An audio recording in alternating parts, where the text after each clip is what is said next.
Phang Nga Bay, located in southern Thailand, is renowned for its emerald green waters, towering limestone cliffs, hidden caves. Phang Nga Bay is a 400 square kilometer bay in the Andaman Sea between the island of Phuket and the mainland of Christmas of southern Thailand. 88 bird species can be sighted, including different kinds of reptiles, fishes and mammal species. If you are planning for a short getaway or exploration of this paradise, then here is a detailed itinerary to help you visit. You can book a day tour with any tour company, but I would suggest you to book through John Gray Sea Canoe Services, as they provided us a very good tour experience of the whole day trip at a reasonable cost, which I will leave the description for booking. Best time to travel. The ideal time to visit Phang Nga Bay is during the dry season from November to April.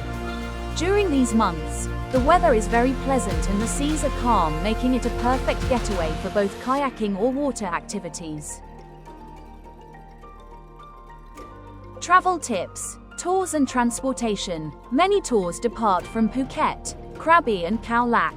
It's advisable to book in advance, especially during the peak season. What to pack? Wear lightweight, comfortable clothing, swimwear or flip-flops. Use a waterproof bag to keep your electronics safe. Use sunglasses, sunscreen. Try to visit early in the morning to avoid crowd.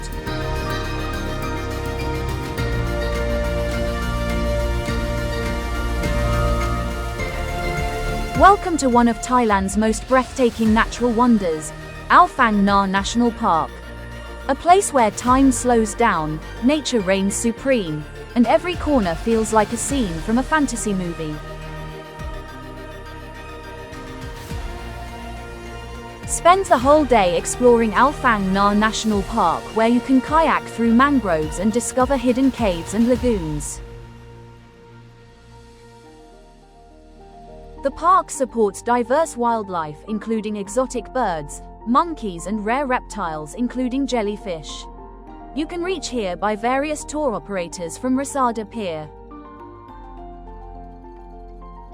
Located in southern Thailand, between the island of Phuket and the mainland town of Krabi, Ao Phang Nga National Park covers over 400 square kilometers of stunning limestone karsts, mangrove forests, and hidden lagoons.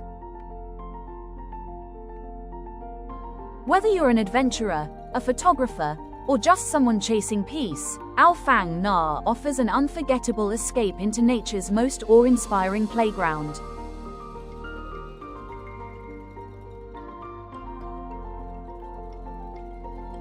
Originally known as Koh Tao, which means Nail Island in Thai.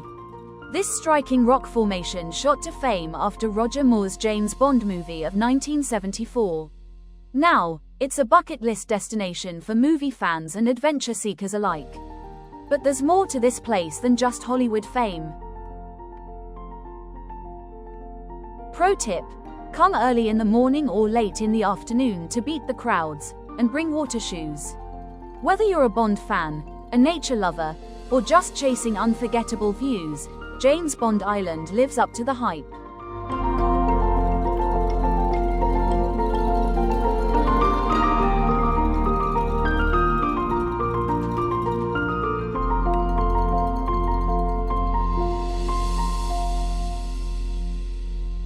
Welcome to Koh Phanyi, a remarkable floating village built entirely on stilts in the calm waters of Phang Nga Bay, Thailand. It's not just a place, it's a way of life, suspended between sea and sky. Koh Phanyi was founded over 200 years ago by a group of nomadic Malay fishermen. Today it's home to nearly 1,500 people, mostly descendants of the original settlers. One of the most inspiring parts of Koh Phanyi is its floating football pitch. Built by kids with scrap wood and plastic, it's become a symbol of creativity and community pride. Koh Phanyi isn't just a floating village, it's a floating dream. A reminder that with creativity and community, people can build not just homes, but legacies. Finally, my journey through Thailand has come to an end. Hope you like my video and support this channel by subscribing to it and hit the bell icon for more epic travel updates.